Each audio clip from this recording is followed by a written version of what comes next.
بص يا ريس، انا هارش نصبايه سمير دي من بدري، عارفه بقى وليا معاه سوابق. عشان كده انا امنت لكم فلوسكم كلها اللي اديتها له. طب ازاي؟ اللي دفعتوه كله هيرجع لكم بالمليم. المعلم عرفه 200,000 وانت 150 وعلي وحسين 150، وكده يبقى فلوسكم في الحفظ والصون.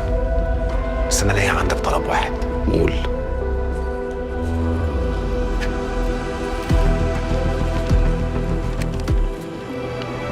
هما 3 وصولات يا سمير، زي القدام بالظبط، بس كل وصل فيهم المرة دي ب 500,000 جنيه، والتلاتة باسمي. ده على كشتي، ده عيل من عيالي في الشغلانه. أنا لا عمري كنت عيل من عيالك ولا هبقى يا سمير، ولو فرضا اللي بتقوله ده صح، العيل دوت جابك تحت رجلي، بس أنا عشان عندي قلب وعارف إنك شقيان وغلبان وبتجري على كوم لحم،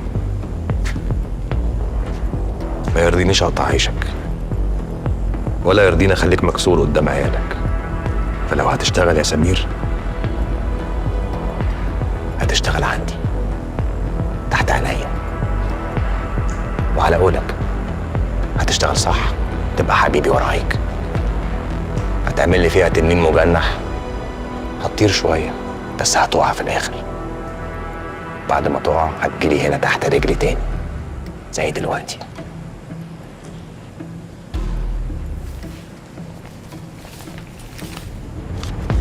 ايه رايك بقى توريني جمال امضتك؟ عنك يا باشا، انا بعرف امضي.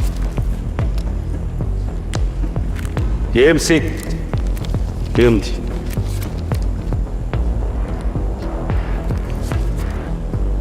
واحد،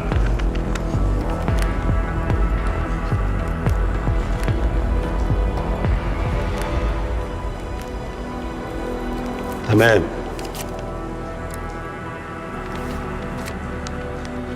دي الوصولات القديمة، أقطعها أنا ولا تقطعها أنت؟ أقول لك على حاجة حلوة، خليهم معاك تذكار. اتفضل يا باشا.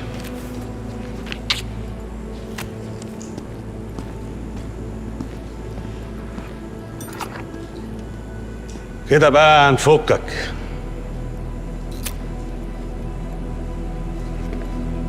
يلا يا رجاله.